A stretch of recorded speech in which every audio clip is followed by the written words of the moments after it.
kalau Bapak mau bicara dari perspektif religi, saya ada satu ayat, Pak. Saya bilang begitu.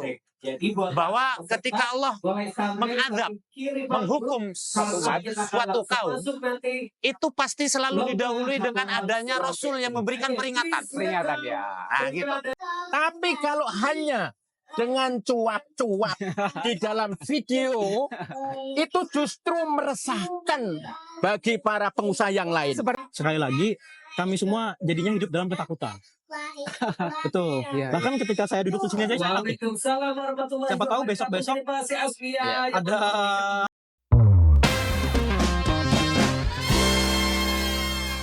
Assalamualaikum warahmatullahi wabarakatuh. Selamat sore teman-teman Sobat Pojok Bandua. Kita ketemu lagi di Ngobrol Depan Balai Kota. Hari ini bersama saya seperti biasa Andi Arfiat. Dan kali ini kita ngobrolin satu hal yang lagi happening sebenarnya, sedang ramai di Banjarbaru, yaitu kasus Mama Khas Banjar, satu UMKM yang kemudian diproses secara hukum di Polda Kalimantan Selatan.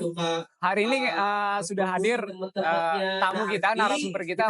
Yang pertama itu ada Bapak Faisal Abrori sebagai pengacara dari Mama Khas Banjar, lalu kemudian ada Pak Taikin Baskoro, Komisi 2 DPRD Banjarbaru, dan tentunya ada Mas Mahdi Ramadhani.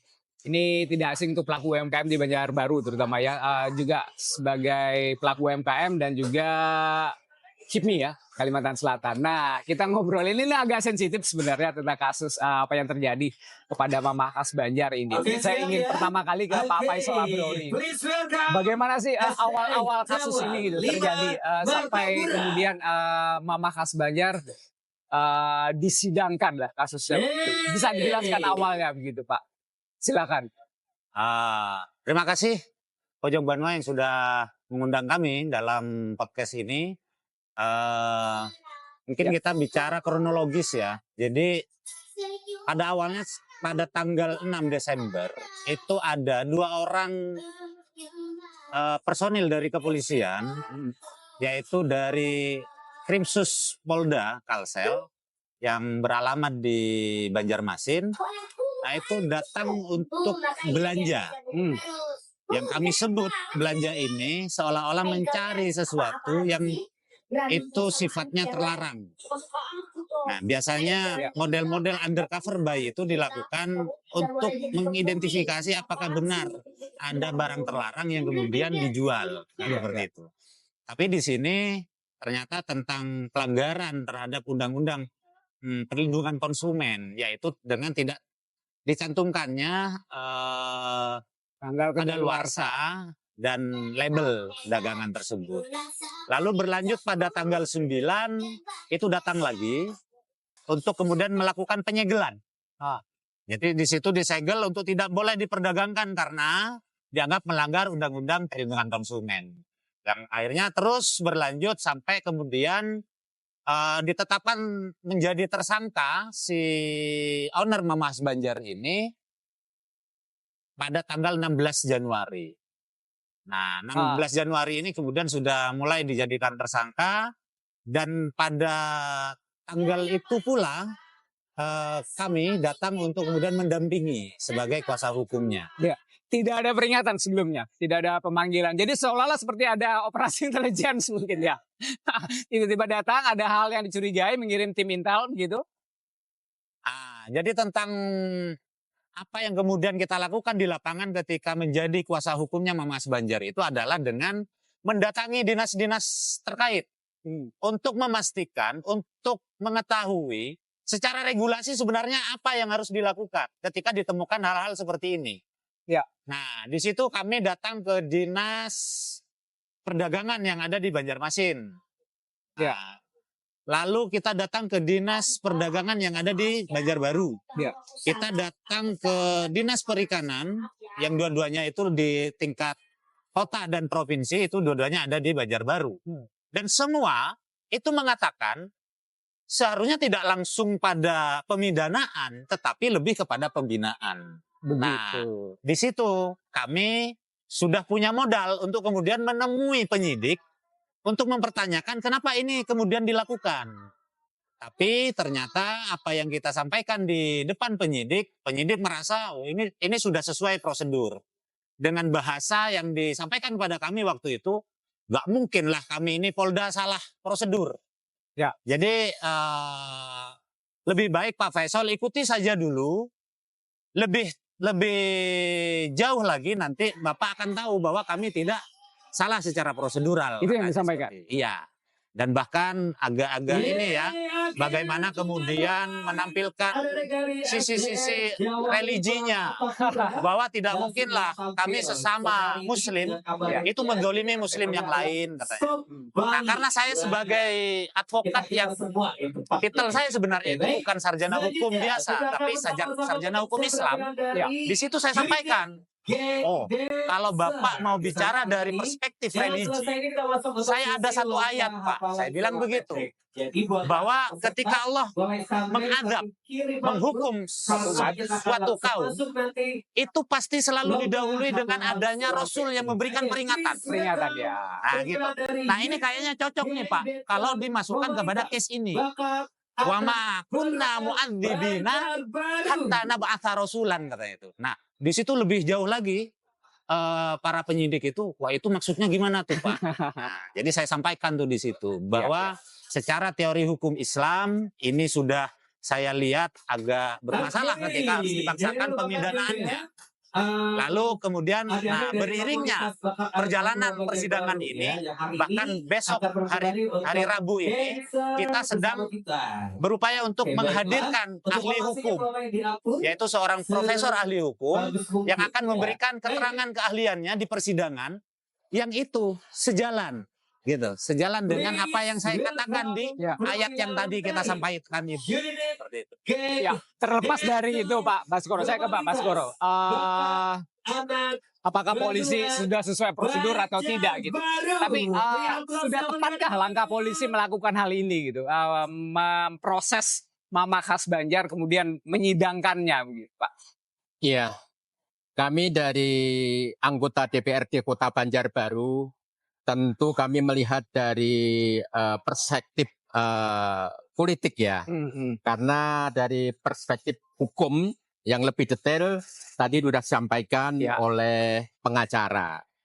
Ya, jadi kami sebagai anggota DPRD, pertama bahwa kami sangat prihatin ya atas terjadinya kasus hukum yang kemudian menjerat pelaku UMKM di Banjarbaru, yaitu Mama Khas Banjar. Kenapa saya prihatin begitu mendalam? Karena UMKM itu merupakan aset yang sangat penting bagi pemerintah Kota Banjarbaru yang memang tidak memiliki sumber daya alam. Ya, apa hubungannya?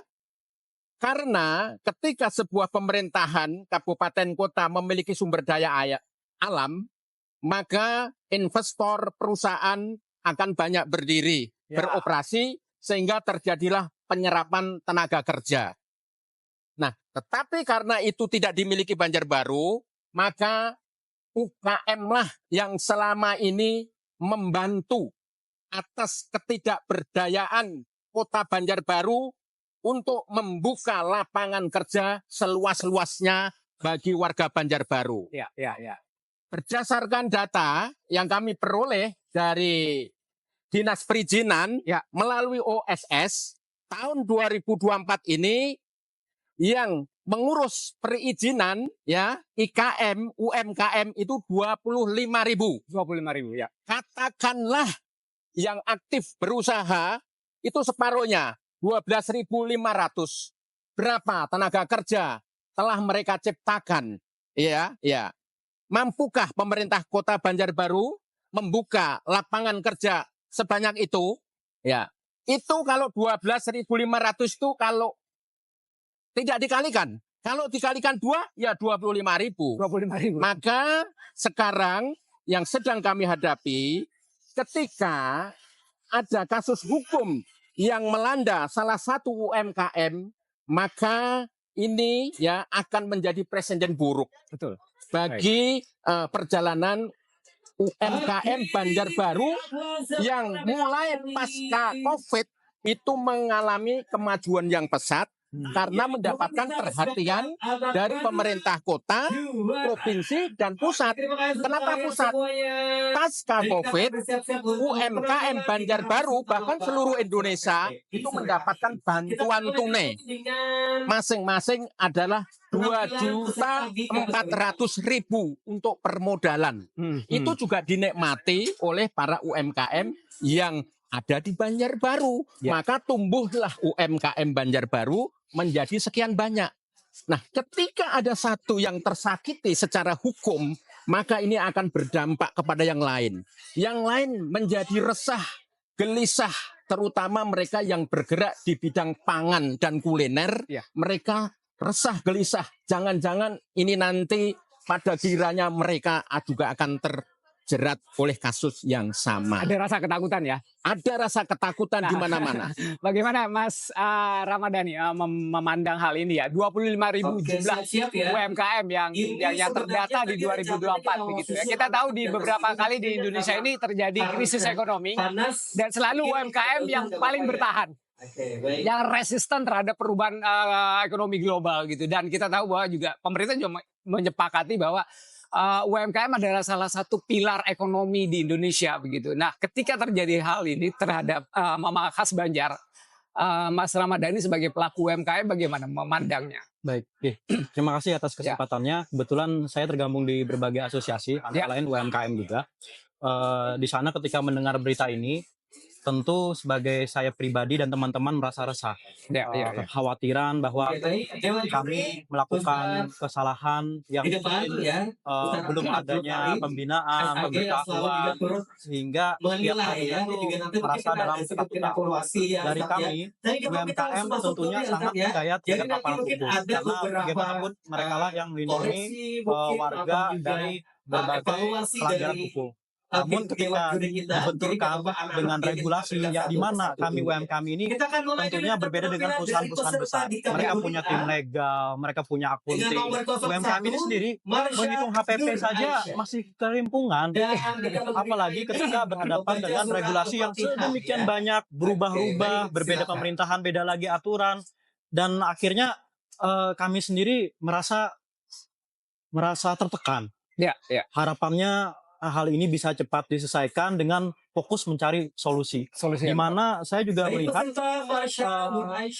Banjarbaru ini kan kota yang damai, sangat-sangat damai, dan saya juga banyak teman-teman yang merasa nyaman di sini. Namun dengan adanya kasus ini, khawatirnya kami mungkin ada agenda-agenda lain yang dimana kita saling dibenturkan satu sama lain. Gitu. Harapan saya kepada semua pihak mungkin lebih fokus kepada mencari solusi, dibandingkan dengan mencari kesalahan, mencari celah. Lebih kepada bagaimana kita menyelesaikan ini, sehingga kami para UMKM bahkan para investor bisa melihat bisnis di Banjarbaru ini lebih aman, tenang, dan tentram. Kita tahu di balik satu UMKM ini juga akan ada berapa UMKM yang sebagai rantai pasoknya begitu ya. Nah, ini jadi semacam lingkaran yang kemudian ketika terjadi satu UMKM yang berhadapan dengan hukum, yang lain juga akan berefek ya, termasuk di Mama Khas Banjar ini Pak. Ketika berhenti kemarin sudah memutuskan untuk menutup tokonya, ada banyak UMKM yang kemudian juga terganggu ya, yang selama ini menjadi rantai pasok dari Mama Khas Banjar begitu ya. Nah, sampai sejauh ini dari tim pengacara, langkah-langkah apa yang akan ditempuh terus untuk ini menjadi sebenarnya saya sepakat mengatakan bahwa ini presiden buruk buat dunia usaha UMKM di Banjarbaru khususnya ya. Apa saja yang ingin disampaikan nanti di proses hukum selanjutnya? Mungkin saya ingin flashback juga bahwa sejak awal ketika saya menangani case ini, itu saya tidak melihat hanya tentang Mama Khas Banjar. Dan itu juga yang saya sampaikan kepada owner Mama Khas Banjar bahwa ini akan menjadi titik awal tentang bagaimana berbicara tentang nasib banyak UMKM yang lain. Bahwa hari ini adalah Mama Khas Banjar yang menjadi katakanlah pesakitan dalam case ini, itu saya melihat tidak sesederhana itu, sehingga harus memang diupayakan agar supaya si Mamas Banjar ini lepas dari hukum tersebut. Ya. Pertama, kami melihat bahwa adanya pelanggaran etik dari apa yang dilakukan oleh kepolisian waktu itu, sehingga kami langsung laporkan ke Propam. Ya. Tetapi sampai 2 bulan kemudian kami tanyakan kepada Propam untuk kemudian Proses. untuk follow up atau untuk mempertanyakan sampai di mana kemudian pengaduan kami itu tidak ada respon, bahkan responnya itu lucu, yaitu dengan mengatakan surat dari Pian itu masih ada di meja pimpinan. Nah, sedangkan pimpinan kami beberapa bulan ini sedang sibuk banget katanya gitu. Jadi kita melihat ini one man one show saja, berarti bahwa hanya satu orang yang bisa bikin kebijakan di sini. Lalu kemudian kita datangi ke kepolisian waktu itu untuk menyelesaikan permasalahan ini dengan menyuguhkan adanya MOU antara Kemenkop UKM waktu itu yang kemudian hari ini sudah dipecah menjadi 2, Kementerian Koperasi sendiri dengan Kementerian UMKM. Nah, di situ kita ingin menyuguhkan bahwa ketika ditemukan pelanggaran oleh pengusaha UMKM, seharusnya tidak langsung ke pidana. Dan ini ditandatangani oleh kedua pimpinan institusi tersebut, yaitu Kapolri, dalam hal ini adalah Jenderal Sigit, dengan Menteri Koperasi waktu itu, Menteri Koperasi UKM waktu itu, yaitu Bang Teten Mas Duki. Tapi apa yang kami dapat di situ ternyata rekan-rekan penegak hukum yang ada di kepolisian tidak mengetahui adanya itu. Jadi saya sudah menyampaikan bahwa ada ini loh. MOU-nya tidak sampai ke daerah. Tidak sampai. Dan itu kami mintakan secara resmi, bahkan tertulis melalui surat untuk mendapatkan itu agar supaya sudahlah, jangan kemudian memperpanjang sehingga menjadi polemik seperti yang kita lihat pada hari ini. Dan itu semua bahkan setelah katanya didisposisikan kepada Krimsus di Banjarmasin, lalu didisposisikan lebih ini lagi kepada Kanit di penyidik yang kemudian menangani Mamas Banjar ini, jawabannya lagi-lagi kami tertawa. Perintah dari pimpinan kami tidak boleh menyerahkan itu, katanya. Ada apa ini? Saya bilang gitu. Sampai akhirnya kita pra-peradilankan. Artinya semua proses untuk kemudian menyudahi polemik ini, untuk supaya tidak menjadi presiden buruk kepada UMKM yang lain, itu kita lakukan sedemikian rupa. Tetapi apa yang terjadi dengan nasib pra-peradilan yang kami ajukan? Di situ langsung akhirnya dilakukan penahanan dengan pelimpahan ke kejaksaan. Kejaksaan langsung melakukan penahanan yang surat perintah penahanannya saja masih baru mau diketik. Jadi belum bisa kita baca waktu itu. Artinya secepat itu kemudian mereka kebut-kebutan. Ada proses terburu-buru. Kebut-kebutan.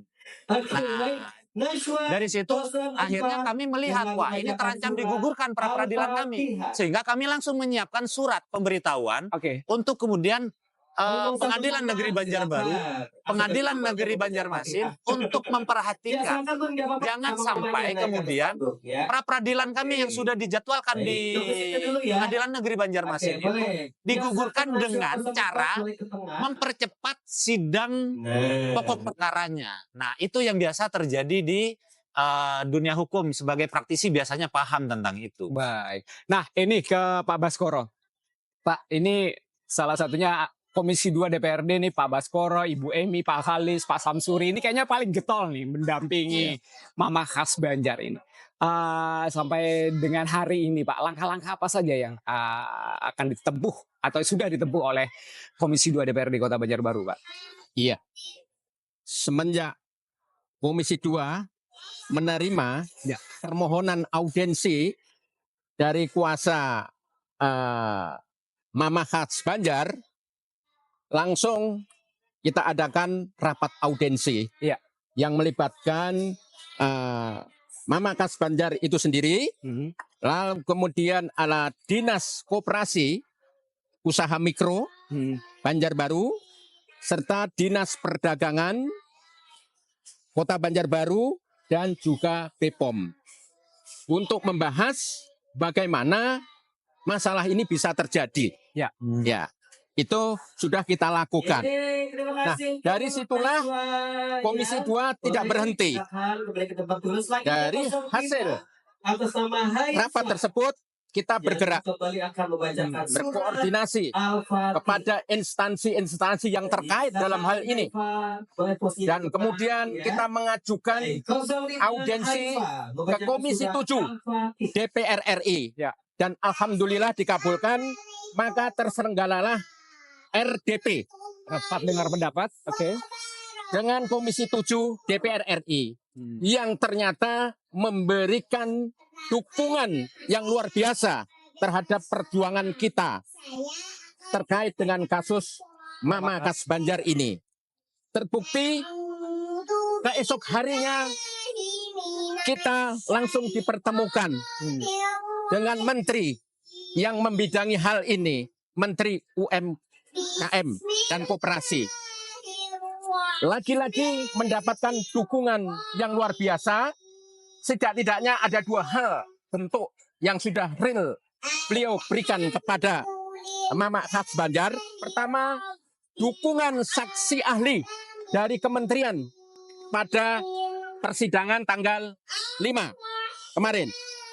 Lagi-lagi esok hari pada persidangan tanggal 14 ini, insya Allah langsung akan dihadiri oleh Bapak Menteri Koperasi dan UMKM untuk memberikan ya kan penguatan bagi perjuangan Mama Khas Banjar yang sedang terjerat kasus hukum melalui apa Pak? Amicus Curiae. Ya, melalui Amicus Curiae. Nah, ini adalah satu bentuk dukungan yang betul-betul membanggakan bagi kita semua. Tidak berhenti di situ, kita juga sudah diundang Zoom meeting dengan Komnas HAM RI sebagai bentuk perhatian Komnas kepada UMKM yang terbukti di dalamnya ini berisi para pengusaha, pelaku dari berbagai latar belakang, dari ibu rumah tangga dan lain sebagainya yang memerlukan dukungan dari semua pihak untuk tetap bisa melakukan aktivitasnya. Ya, kalau kita berkaca apa yang terjadi kepada Mama Khas Banjar, memang tidak ada label maupun tanggal expired ya, kedaluarsanya. Memang sesuai untuk aturan, tapi di dalam asas hukum itu kan ada namanya presumptio iuris de iure, bahwa semua orang dianggap tahu hukum gitu. Bagaimana UMKM memandang ini, Mas? Ada banyak sekali aturan. Lalu kemudian juga belum lagi misalnya kayak produk kuliner itu harus ada uji laboratorium, harus ada izin BPOM segala macam. Nah, pelaku UMKM selama ini di Banjarbaru khususnya, Mas Rama, seberapa paham sih dengan hal-hal yang begini? Karena ketika terjadi, terutama salah satunya yang kita harapkan adalah restoratif justice, begitu ya, pelanggaran ketika terjadi pelanggaran bukan kemudian langsung dipidanakan. Nah, dari aturan-aturan yang ada ini, seberapa banyak memahaminya, Mas? Baik. Selama kami mendampingi UMKM dan komunitas UMKM itu sendiri, Banjarbaru termasuk yang getol dalam menyelenggarakan pendampingan untuk pemasaran, legalitas, dan perizinan. Namun memang lebih kepada mindset.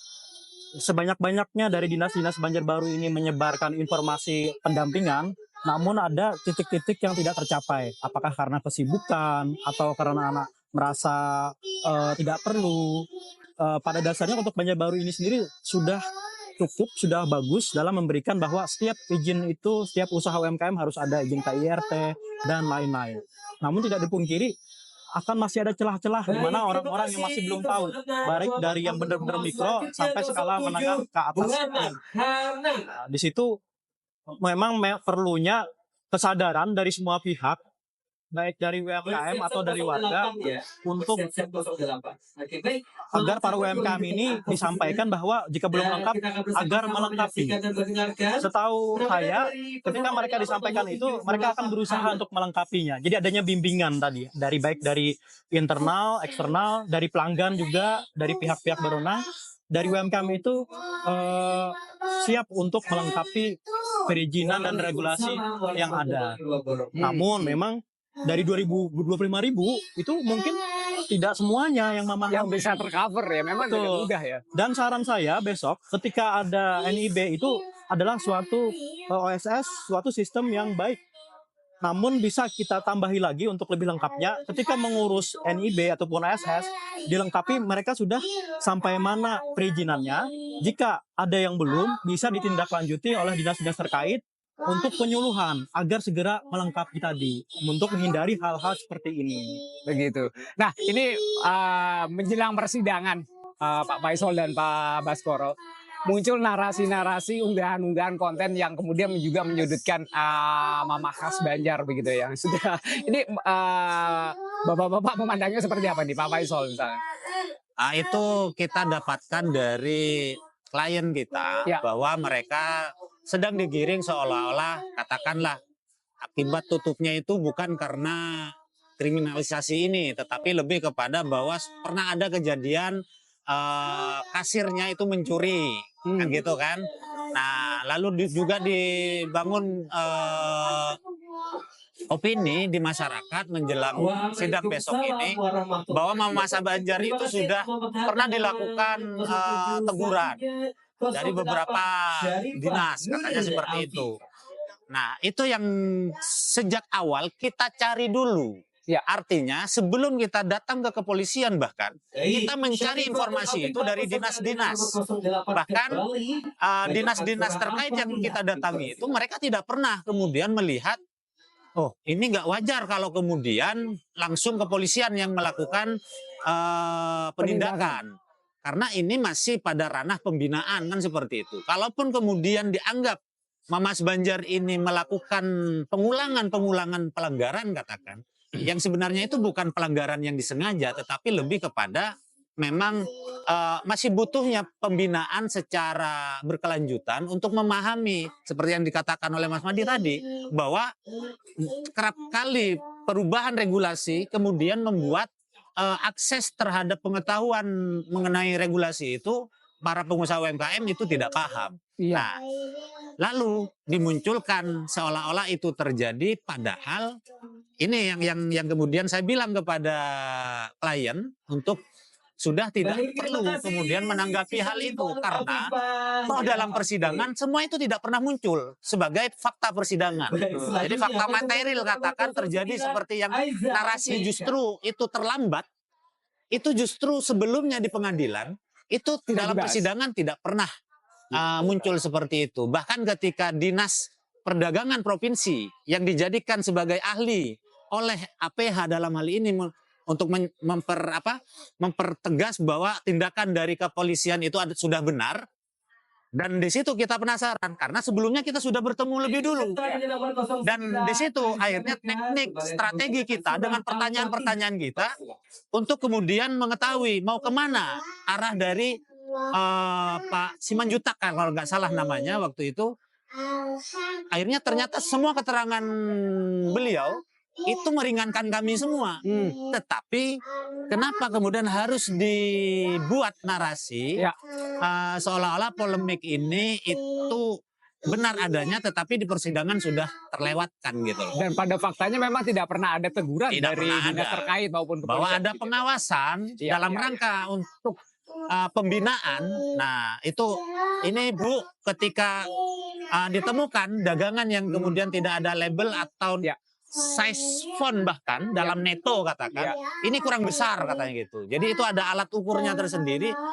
Karena mungkin ini tidak paham, nanti datang saja ke kantor ya. untuk kemudian dilakukan pembinaan itu dan perbaikan itu, bahkan bukti-buktinya semua ada. Nanti dalam persidangan itu akan muncul semua sebagai fakta persidangan. Begitu, Pak Bas sebagai wakil rakyat memecah belah masyarakat jadinya nih Pak. Ya. Silakan. Jadi tanggapan saya begini, terkait dengan maraknya video-video himbauan dari berbagai oknum bahkan pejabat. Setelah saya mempelajari narasi dan substansinya, kami menduga bahwa ini merupakan upaya untuk membangun opini, untuk menggiring opini, seolah-olah Mama Khas Banjar telah dengan sengaja dan terbukti melanggar aturan sehingga harus diseret ke meja hijau.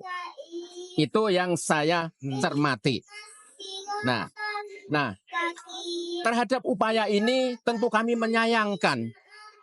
Ya. Dan ini khusus ya kami tujukan kepada para pejabat baik di tingkat kota maupun provinsi yang merasa telah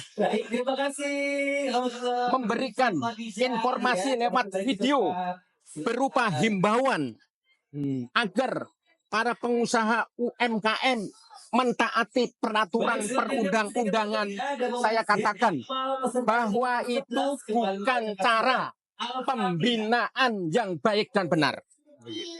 Pembinaan yang dimaksud berdasarkan peraturan perundang-undangan itu tidak-tidaknya menyakup 5 unsur. 1, bagaimana peraturan disosialisasikan. Yang kedua, bagaimana itu didampingi. Ya. Yang ketiga, itu bagaimana itu diberikan edukasi. Yang keempat, harus diawasi. Dan yang terakhir, itu dievaluasi. Itu adalah urutan dari bagaimana melakukan pembinaan dengan baik.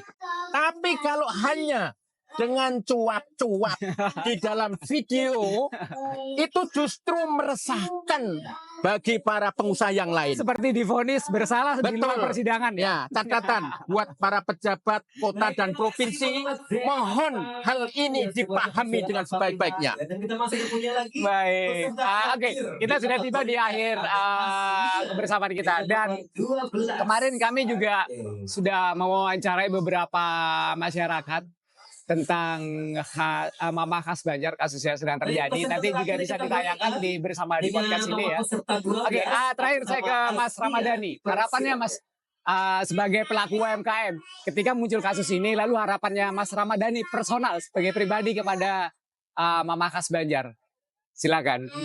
Harapan saya ke Mama Khas Banjar itu sendiri agar dia bisa untuk tetap berkarya dalam hal ini. Saya juga beberapa kali kita ngomongin masalah bisnis, pemasaran dan lain. Di sana saya mengetahui dia banyak merangkul UMKM di bawahnya. Ya. Jadi yang seperti dari Pian sampaikan bahwa dengan tidak adanya Mas Banjar, rantai pasokannya akan terganggu. Belum lagi ada ketakutan di bawahnya. Nah, dengan adanya Mama Khas Banjar ini menjadi kekhawatiran bagi kami semua dan akan menjadi role model bagi para pelaku UMKM seperti disampaikan oleh pengacara, bagaimana nanti kami akan bersikap ketika menghadapi kasus yang sama. Harapan saya agar membuka semua opsi yang ada, dalam hal ini mungkin menjalani proses hukum atau kalau bisa berkolaborasi dengan para pihak agar tidak perlu menjadi terlalu besar gitu, dan cepat terselesaikan begitu. Karena seperti yang saya sampaikan dan saya tegaskan sekali lagi, kami semua jadinya hidup dalam ketakutan. Betul. Ya, Bahkan ketika saya duduk di sini aja, siapa tahu besok-besok ada hal berikutnya siapa begitu ya. Tapi dalam keyakinan saya semua orang itu baik dan melaksanakan tugas masing-masing. Harapan saya seperti itu. Sedemikian berpengaruhnya ya sudah ya Betul. ke teman-teman UMKM ya. Betul. Baik, oke, terima kasih Mas Ramadhani. Kalau dari pengacara Pak Faisal Abrori untuk persidangan besok. Untuk persidangan besok ini adalah fase kami untuk menghadirkan seorang ahli hukum, yaitu Profesor Hermanto, Ya. untuk kemudian menyajikan keahliannya dalam bidang hukum untuk membuka wawasan kepada masyarakat, khususnya kepada masyarakat yang punya kepedulian terhadap hukum, yang lebih khusus lagi kepada mereka yang ada di dalam persidangan besok, bahwa ketika penerapan undang-undang yang dipakai untuk mendakwa saudara Firly Nur Rahim dalam hal ini itu tidak benar penerapannya, dan secara teori itu besok akan dikupas tuntas sehingga akan membuat jalan terang bagi majelis hakim untuk memberikan untuk menjadikan itu sebagai pertimbangan dalam memutus perkara ini nanti ke depannya. Karena kami melihat juga tentang kepentingan yang lebih luas untuk UMKM secara keseluruhan, secara bahkan skup nasional, karena dengan kemudian adanya fasilitas amicus curiae, yaitu seorang menteri UMKM sendiri yang memiliki kepedulian itu, yang mempertegas komitmennya untuk melakukan pembinaan, pendampingan, bahkan perlindungan hukum kepada UMKM, sehingga ketakutan-ketakutan itu tidak terjadi lagi kepada masyarakat pengusaha UMKM ke depannya. Dan ini yang sedang ingin kami suguhkan dengan memakai semua fasilitas yang ada di dunia hukum, kita hadirkan pada esok hari dalam persidangan besok ini. Baik, terima kasih ke Pak Baskoro. Tadi sudah dengar sendiri dari warganya, dari pelaku UMKM, begitu kan? Kami sebagai masyarakat yang suaranya diwakili oleh para wakil rakyat kami di DPRD Kota Banjarbaru. Kedepannya, kira-kira sinergi apa yang akan dibangun antara DPRD, pemerintah Kota Banjarbaru, lalu pelaku UMKM, agar hal-hal seperti ini tidak terjadi, Pak? Ya, terima kasih.